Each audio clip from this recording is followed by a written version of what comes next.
पापा जी, मेरे कहने का वो मतलब नहीं था। आप मुझे गलत समझ रहे हैं। मैं तो बस यही कहना चाहती थी कि आप इस वक्त आइसक्रीम लेकर आ गए जब सोनू के खाना खाने का समय था। आपके हाथ में आइसक्रीम देखकर सोनू ने खाना खाना छोड़ दिया और आइसक्रीम खाने की जिद करने लगा, और मेरे आइसक्रीम ना देने पर उसने रो रो कर घर सिर पर उठा लिया। ना चाहते हुए भी मुझे उसे आइसक्रीम देनी ही पड़ी। कोमल बोली। कोमल के ससुर किशोर जी बोले, बहू, तुम्हारे बोलने का क्या मतलब था मैं अच्छी तरह जानता हूँ। अब तुम पति पत्नी को मेरा घर में कुछ भी लाना अखरेगा ही ना। मैं कुछ कमाता जो नहीं हूँ, अच्छे से जानता हूँ। बूढ़े माँ बाप बच्चों पर बोझ होते हैं, सब जगह यही तो हो रहा है। तो मेरा घर इस बात से कहाँ अछूता रहेगा। आज बच्चे के लिए एक आइसक्रीम क्या लेकर आ गया, वो भी तुमसे देखा ना गया, और इतनी छोटी सी बात पर तुमने मुझे इतना सब सुना दिया। किशोर जी का बेटा सौरभ बोला, पापा, आप हर बात का मतलब गलत ही क्यों निकालते हैं। कोमल सिर्फ यही कह रही थी कि आप सोनू के लिए आइसक्रीम लाए, वो दिक्कत नहीं है। दिक्कत ये है कि आपने उसको खाना खाते समय आइसक्रीम क्यों दिखाई, उस वजह से उसने खाना खाना छोड़ दिया। इसके अलावा कोमल का कुछ और मतलब नहीं था, और आप बेवजह बात को क्यों बढ़ा रहे हैं। आप जब से भैया भाभी के घर से आए हैं तब से देख रहा हूँ, आपका व्यवहार बहुत अलग हो गया है। मैंने और कोमल ने आपके लिए कभी ऐसी बातें नहीं सोची जो आप खुद से ही सोचे जा रहे हैं। कोमल बोली, पापा जी, फिर भी अगर आपको मेरी बात का बुरा लगा हो तो मुझे माफ कर दीजिएगा। आगे से मैं आपसे ऐसे कभी बात नहीं करूंगी। किशोर जी बिना कुछ जवाब दिए अपने कमरे में चले गए। कोमल ने सौरभ से कहा, सौरभ, इस बार जब भैया भाभी पापा जी को यहाँ छोड़ने आए थे तो सौम्या भाभी मुझे नसीहत दे रही थी कि पापा जी के सामने जितना चुप रहोगी उतना ही तुम फायदे में रहोगी। कोमल, पापा जी का स्वभाव दिन ब दिन बहुत चिड़चिड़ा होता जा रहा है, इसलिए जितना हो सके उतना उनसे कम ही बात करना, और किसी चीज के लिए उन्हें रोकना टोकना तो बिल्कुल मत। मैं तो कहती हूँ जल्दी से इन्हें गांव वापस भेज देना, ताकि तुम लोगों को भी इनसे जल्दी छुटकारा मिले। अभी थोड़े दिन मन मार कर रह लो इनके साथ, बाद में गांव की टिकट करवा देना इनकी। हाँ कोमल, मुझे भी कुछ ऐसा ही लग रहा है कि शायद बाबूजी का भैया भाभी के घर भी कुछ ऐसा ही रवैया रहा होगा। तभी हमारे फोन पर तुरंत भैया भाभी बाबूजी को यहाँ छोड़ने आ गए, सौरभ बोला। अगले ही पल कोमल ने सौम्या भाभी को फोन किया और कहने लगी, भाभी, आप तो बिल्कुल सही कह रही थी। पापा जी का स्वभाव तो अब बहुत चिड़चिड़ा हो गया है। माँ जी के जाने के बाद पापा जी अकेले भी तो हो गए हैं। उधर से सौम्या भाभी बोली, बच्चे और बूढ़े एक समान होते हैं कोमल, इसीलिए बेहतर यही होगा कि उनको उनके हाल पर छोड़ दिया जाए, और पापा जी तुम्हारे साथ भी नहीं रहना चाहते हो तो उन्हें गांव भेज देना। कोमल बोली, हाँ भाभी, अगर वो गांव जाना चाहें तो अपनी खुशी से जा सकते हैं। वैसे भी उनकी रोज रोज की चिड़चिड़ाहट कौन सहन करेगा। वहीं दूसरी ओर सौरभ के बड़े भाई राजीव का सौरभ के पास फोन आता है और वो कहता है, क्यों सौरभ, कैसी चल रही है तुम्हारी बाबूजी के साथ। सौरभ बोला, बाबूजी जब से आपके घर से आए हैं तब से कुछ ज्यादा ही चिड़चिड़े हो गए हैं।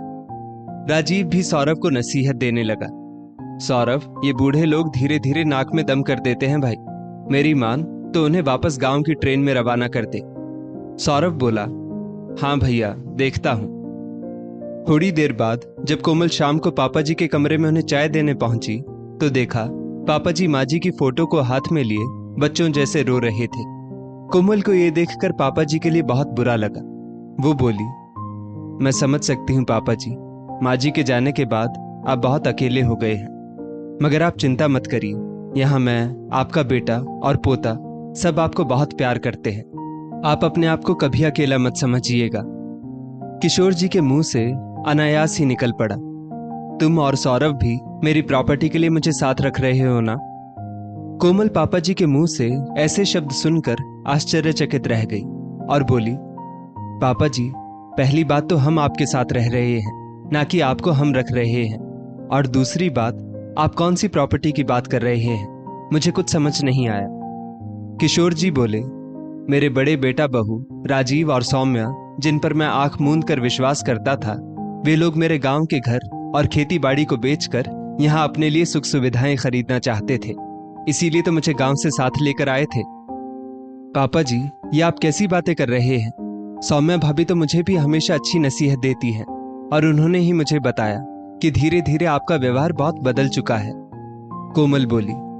किशोर जी बोले, यही तो खासियत है मेरे बड़े बेटा बहू की। लोगों के सामने उनका कुछ और ही चेहरा है। जब वे दोनों मुझे घर लेने आए थे, आस पड़ोस के लोग उनकी तारीफ करते नहीं थक रहे थे। सभी कह रहे थे, किशोर तू तो बड़ा किस्मत वाला है, तेरे दो दो बेटे हैं। मैं जानता था सौरभ और तुम्हारे घर की परिस्थिति ठीक ठाक है, इसीलिए यहाँ कर तुम पर बोझ नहीं बनना चाहता था। मगर बड़ा बेटा राजीव और सौम्या, उनके पास तो पैसों की कोई कमी नहीं, इसीलिए मैं भी गांव से उन दोनों के साथ यहाँ शहर आ गया। बहू, तुम तो जानती ही हो मुझे रोज सवेरे जल्दी उठने की आदत है। यहाँ तो तुम सवेरे जल्दी उठकर मेरी चाय भी बना देती हो, मगर वहां मैं सवेरे उठकर अपनी चाय खुद बनाता था। चलो कोई बात नहीं, मुझे चाय बनाने में कोई दिक्कत नहीं होती थी। मगर जब सौम्या उठती थी और वो सिंक में रखे चाय के बर्तन देखती थी तो झल्ला उठती थी। कहती थी, पापा जी आप अपने लिए अगर चाय बना सकते हैं तो अपने ये बर्तन भी साफ कर दिया कीजिए ना। जब भी उठकर देखती हूँ चाय की छन्नी में पत्ती यूं ही पड़ी दिखती है। उसकी वजह से कितने मच्छर हो जाते हैं जानते हैं आप। आगे से अपने चाय के बर्तन धोकर रखिएगा ताकि सुबह उठते ही मुझे सिंक में ये बर्तन ना देखने पड़े। वैसे भी काम वाली दोपहर तक आती है। हम दोनों पति पत्नी को तो चाय पीने की आदत ही नहीं है। हम लोग तो सुबह रोज जूस ही लेते हैं, आपको पता भी है। इसके बाद से मैं अपनी चाय बनाकर अपने बर्तन भी धो देता था ताकि बहू को मुझसे नाराजगी ना हो। एक दो बार गांव जाने की बात की तो राजीव बहुत प्यार से बोला, बाबूजी आपको यहाँ कोई दिक्कत हो रही है क्या? मैं एक अच्छा बेटा नहीं हूँ क्या? सौम्या एक अच्छी बहू नहीं है? ये सुनकर मैं कुछ नहीं कह पाता था। सौम्या का बर्ताव घर में मेरे लिए बहुत अलग रहता था और पति के सामने बहुत अलग। पहले तो मुझे यही लगता कि मेरा बेटा राजीव तो अच्छा है, बहू थोड़ी नकचड़ी है बस। मगर उस दिन जब मैंने राजीव और सौम्या की बातें सुनी, मेरे पांव वहीं ठिठक गए। सौम्या राजीव से कह रही थी, तुम्हारे पापा के लिए रोज रोटी सब्जी बनाओ और दाल चावल बनाओ। राजीव तुम तो जानते ही हो मुझसे ये अलग अलग खाना नहीं बनता। हम दोनों और हमारे बच्चों को वैरायटी वाला खाना चाहिए होता है, जो कि मैं पहले भी बनाती थी और अब भी बनाती हूँ। मगर तुम्हारे बाबूजी के लिए अलग से रोटी दाल चावल बनाओ। कभी इन्हें करेले की सब्जी खानी होती है तो कभी टिंडे की। तुम तो जानते ही हो बच्चों को ऐसा खाना बिल्कुल नहीं पसंद है। अब मुझसे ये पापा जी को रखना झेला नहीं जाता। तुम उनसे वो गांव के घर और खेती बाड़ी की बात क्यों नहीं कर लेते? एक बार बस वो पैसा हमें मिल जाए, फिर इन्हें भेज देना तुम्हारे भाई के घर। राजीव बोला, सौम्या तुम तो जानती हो सौरभ कैसे गुजारा करता है। उसकी आमदनी इतने तक ही सीमित है कि वो अपने घर का खर्चा उठा सके। ऐसे में वो बाबूजी को कैसे रख पाएगा? हमें अगर बाबूजी की प्रॉपर्टी चाहिए तो बाबूजी को भी तो रखना ही पड़ेगा ना। एक बार ये प्रॉपर्टी हमारे हाथ आने दो, फिर चाहे तुम बाबूजी के साथ कैसा भी व्यवहार करो, मगर तब तक उन्हें अच्छे से रखो ताकि वे सब कुछ हमारे नाम कर दें। सौम्या बोली, राजीव जो भी करना है जल्दी करो। मुझसे तुम्हारे बाबूजी के लिए अलग खाना बनाना अब नहीं होगा। वैसे भी जब से ये हमारे घर आए हैं घर में मनहूसियत छा गई है, चाहकर भी खुश रहने का मन नहीं करता। किशोर जी ये सब कहते हुए रो पड़े और बोले, मैं नहीं जानता था कि मेरा अपना खून मुझे धोखा देगा। मैं कमरे के बाहर से ये सब बातें सुनकर वापस मुड़ गया। मैं बेटे बहू को जताना नहीं चाहता था कि मैं सब कुछ सुन चुका हूं। फिर मैंने अपना व्यवहार रूखा बना लिया ताकि वे दोनों मुझसे परेशान हो जाए।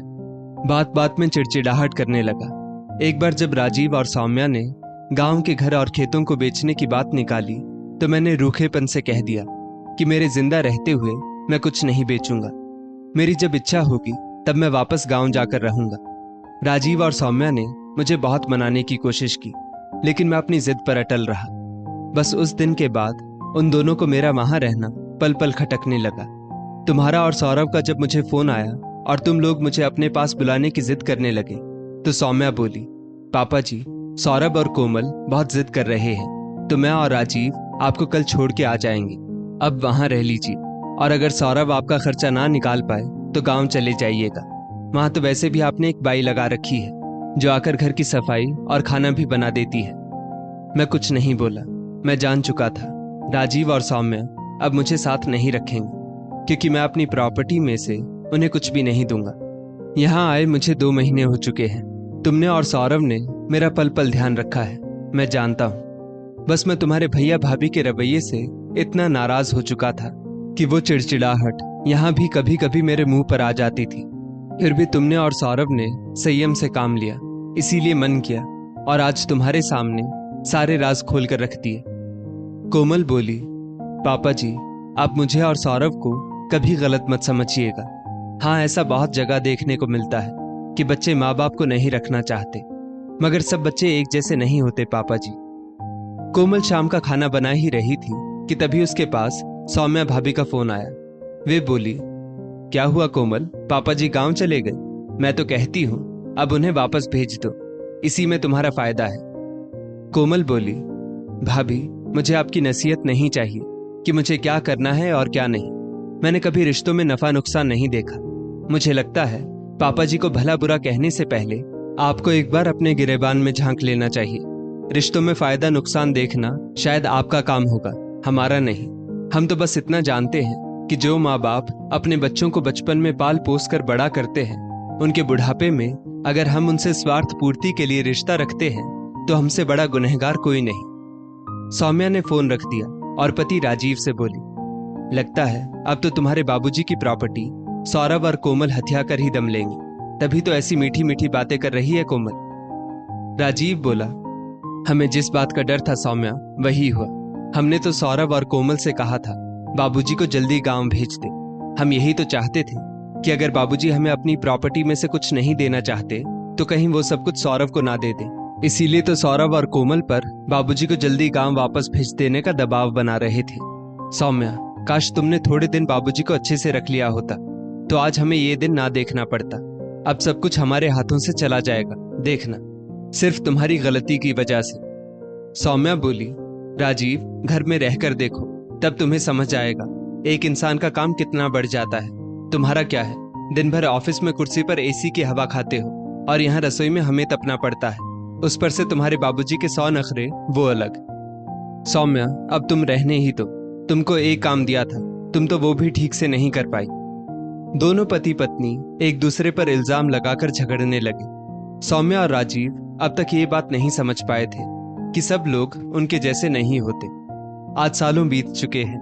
बाबूजी के गांव का घर और खेती बाड़ी सब कुछ गांव में ही सलामत है और यहाँ दिन ब दिन सौरभ की तरक्की हो रही है, क्योंकि उसके सिर पर उसके बाबूजी का आशीर्वाद जो है, उसके बाबूजी की दुआएं जो है। दोस्तों, माता पिता की दुआओं से बढ़कर दुनिया में कुछ नहीं होता, इसलिए हो सके तो दुआएं कमाएं।